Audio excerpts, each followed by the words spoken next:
Hey everyone. I kinda have been wanting to do another talking video again. I've been doing some of this like fancily edited videos and stuff, and I just wanted to talk a bit again, and that's a topic I've been meaning to discuss for a while now.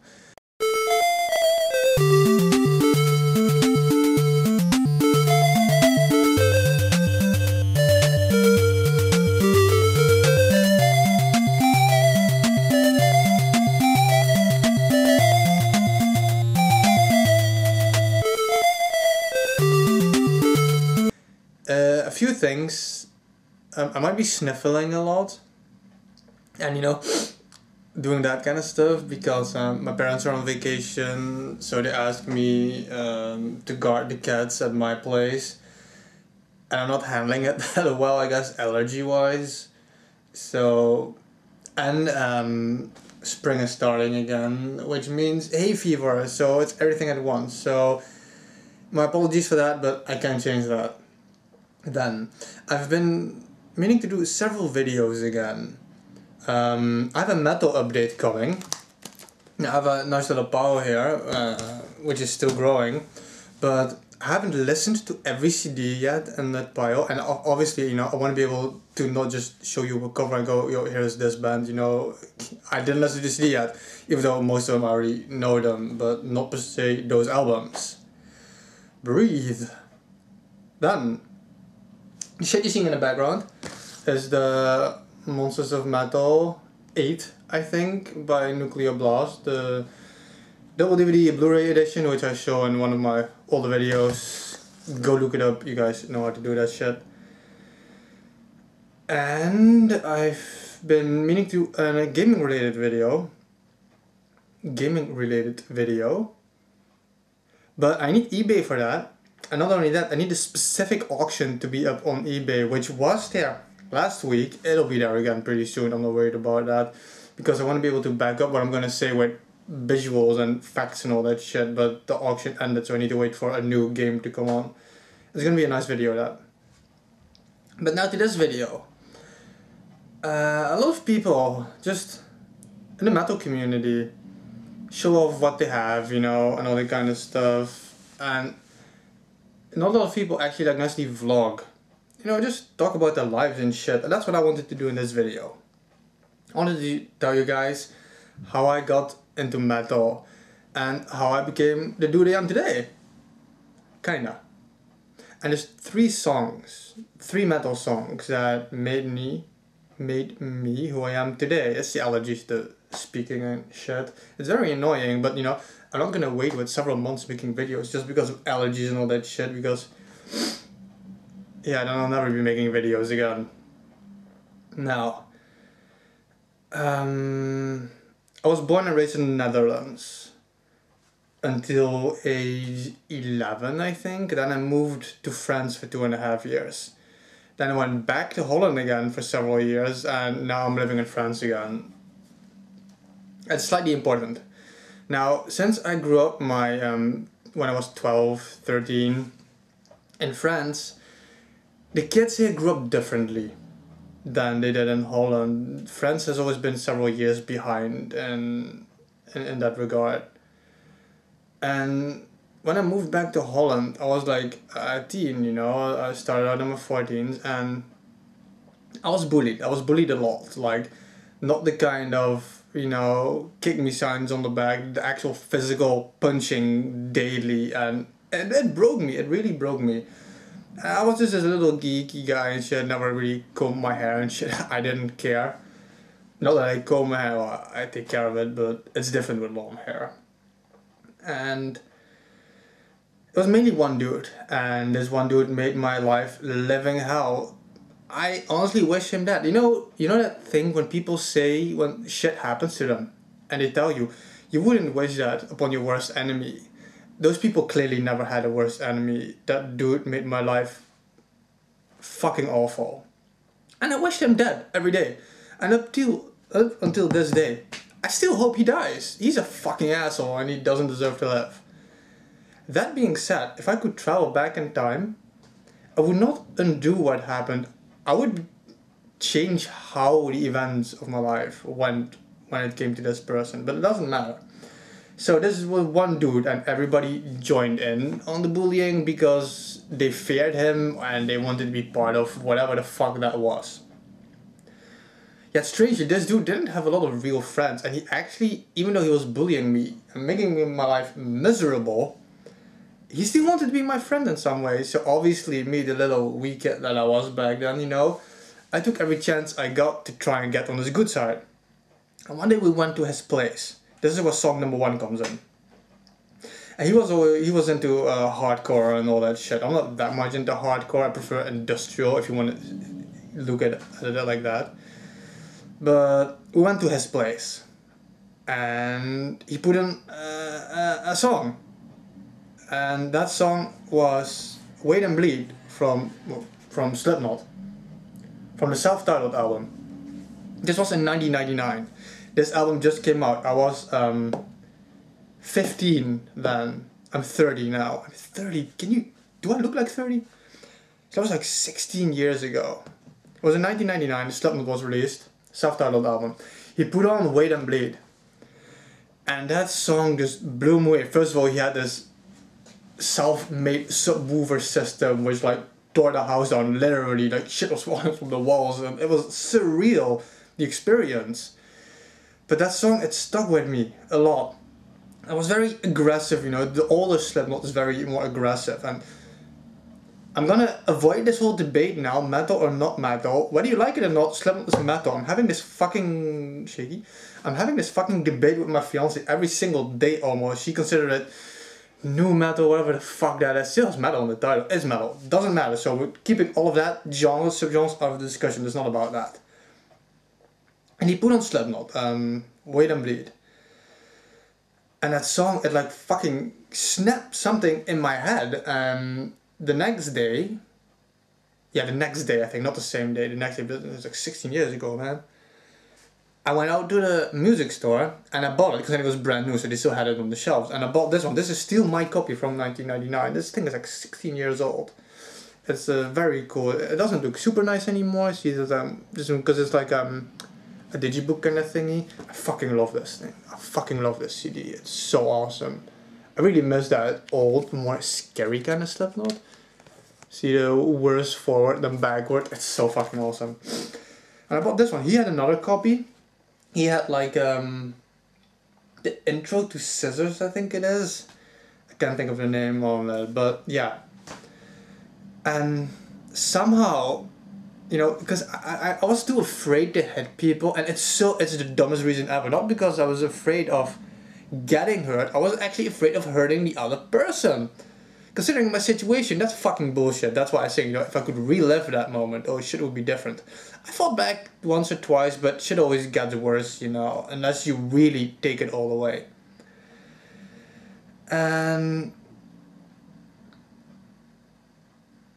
so I listened to this album non-stop, and it was a way, up to this day, I still do this. When I get very fucking angry, I put on some nice aggressive music, you know.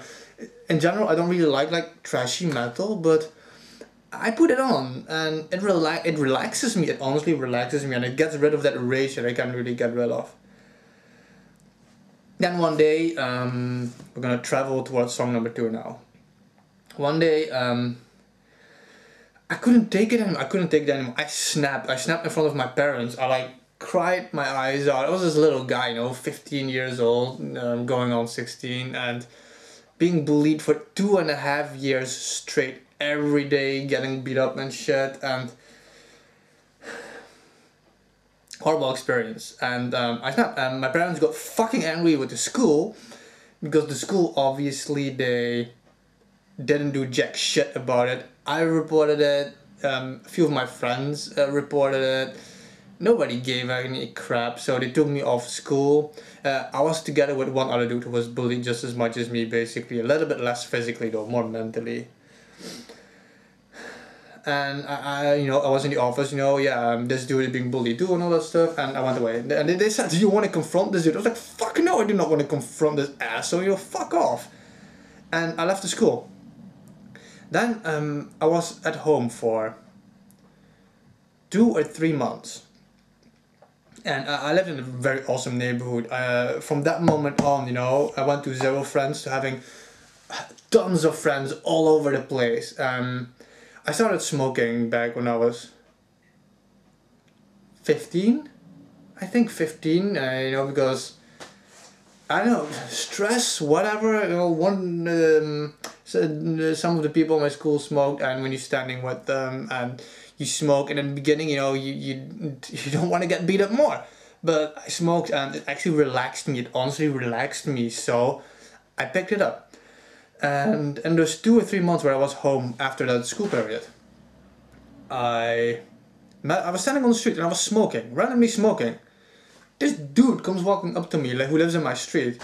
He's like, "Oh, you smoke?" I'm like, "Yeah." He's like, "Oh, that's cool, you know, I smoke too." And then we just smoke together. And he's been like my best friend ever since. And that's how we fucking cigarettes, sorry for shaking again. That's how we bonded, you know. And he was into metal too. He liked shit like, okay, let me get this straight. Fuck, I'm gonna get a Stradivarius and In Flames and the other band, which I can't remember the name of right now. Doesn't matter. Anyway, so we went from cigarettes to bonding over metal. Then one day I was sitting at home and I was watching a music channel, and this song came on. This is the second song. That song was Divinity from Amorphis. And basically I went from Slipknot, something that was like bestowed upon me, that sounds so fucking retarded, it was like forced on me and it stuck with me, it was a way to get my aggression out. I went from that to Divinity, Amorphis.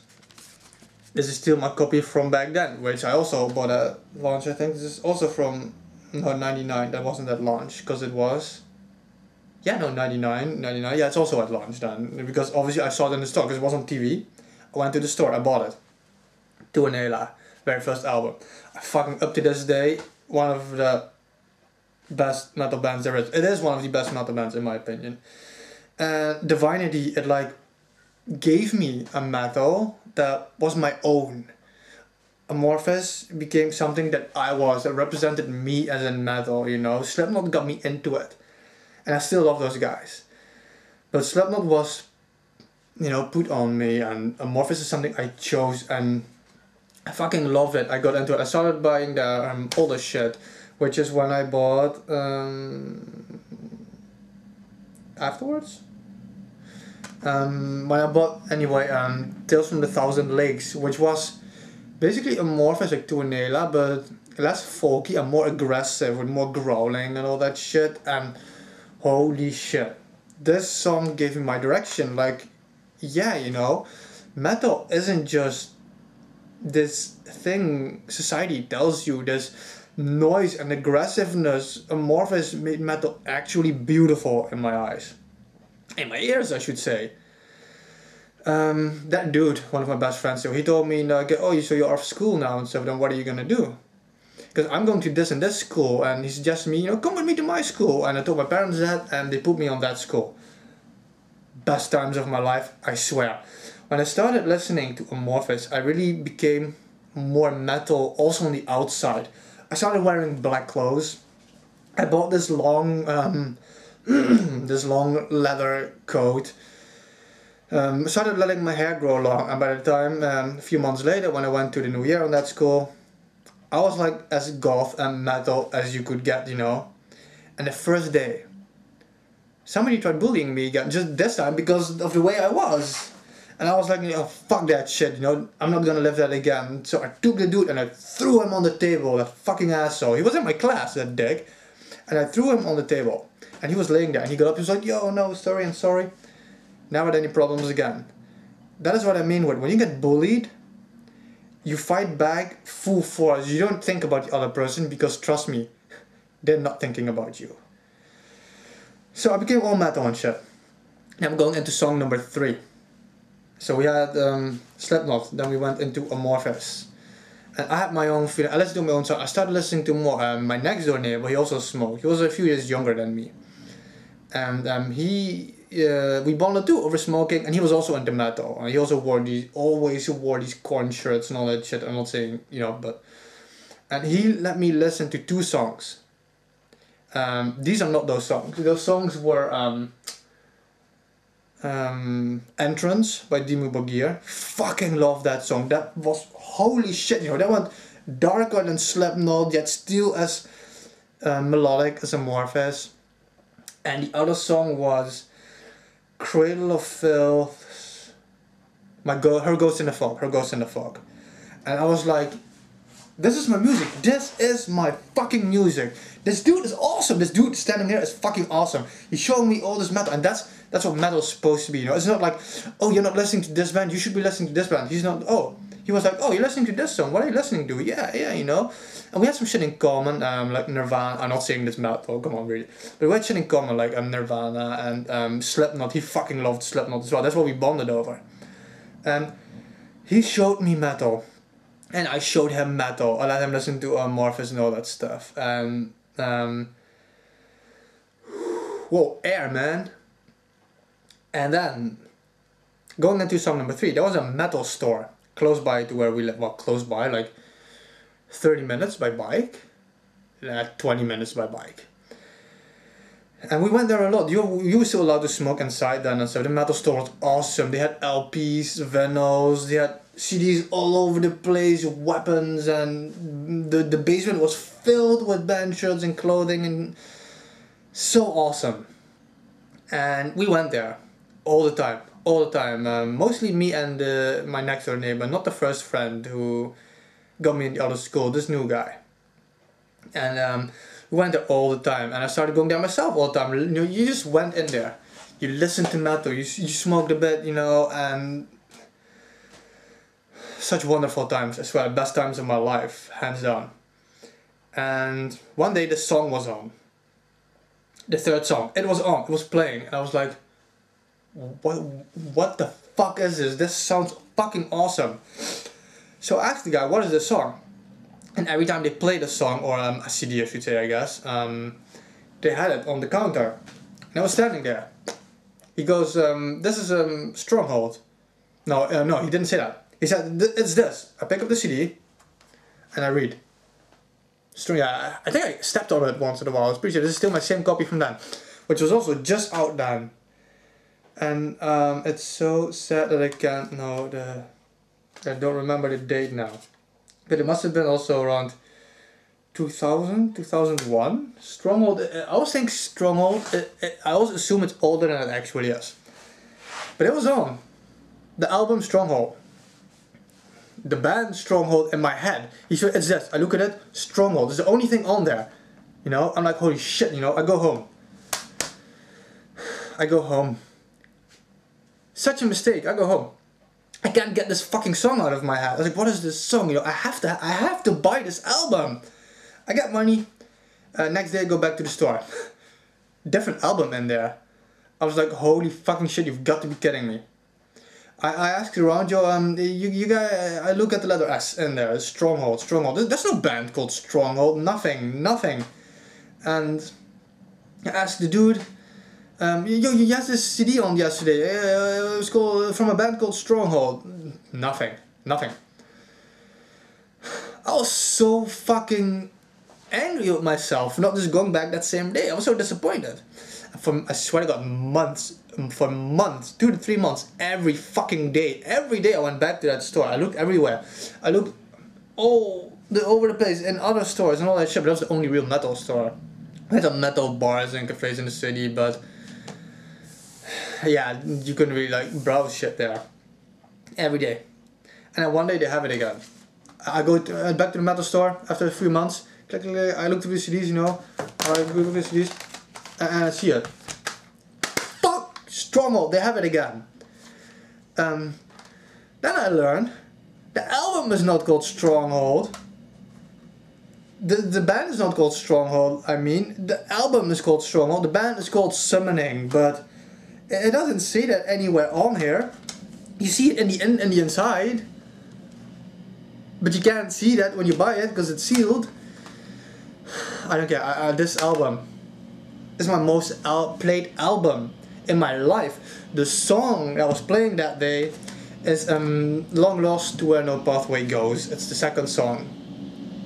long lost where no pathway goes. I had an answer. It was like fucking ecstasy, euphoria in my head. I was like, shit, yes, I know this. And this is like the end of the journey. Something's the end of the journey. It's the #1 best, most awesome metal I have ever heard. It is so damn fucking atmospheric, and the drums, and it's like two people. Mikael Gregor and Richard Lederer. These men are gods. This music, and ever since I am more into the less into the aggressive stuff like Slipknot. Like I said, it was more posed upon me. I still love the aggressive stuff. Like I said, sometimes I need it, you know. But summoning, that fucking sound. So those are the 3 songs that made me. We have Thrown Into the World with Wait and Bleed. I Find My Place with Divinity. And the end, Long Lost to Where the Pathway Goes. That's my journey. That's how I got here. Metal is the biggest part of who I am. It's what I am. I bond with it, over it, with people. With my fiance, with my friends. In school, there was a whole group of gothics. I was like, holy shit, this exists? Holland, the Netherlands was filled with it in my school. And I bonded from person to person, and I finally belonged somewhere. And I was able to stand up for myself. And when you get bullied, people who have not been bullied cannot give you real advice. It doesn't work like that. That was my metal story. Ups and downs, and in the end, I stand tall above it all. That sounded way too fucked up. What are your stories? How did you get into metal? Now, did you have like a journey? Was it one song? Was it a friend? How did you get into metal? Let me know. I'm honestly interested. I'm gonna cut this short now because this video is probably like, what, 20 minutes long? That's like a pure guess. I have no idea. I'm gonna be so awesome if that was right. I'm catching my breath here. That was a long rant, you know. Slipknot, Amorphis, Summoning. Until this day, I love metal more than anything, and don't let people judge you for what you listen to, because metal can go all over the place. You have it aggressive, you have it melodic, and the lyrics go from folklore to politics, and who knows, you know. Metal is not something that some fucking ass outside can show in a little box. This is what it is, you know, this is who you are. You know, I don't like that. That's not what it is. My life was a journey. It started 16 years ago when I was 14 years old. I started getting into metal. 16 years later, it's still there. It doesn't leave you. It never leaves you. It doesn't. Stay real. And I mean that. Stay real. Do what you want to do. Just listen to the stuff you want to listen to. And if somebody tells you it's not metal, it's not real metal, then fuck them. You know better. Stay real.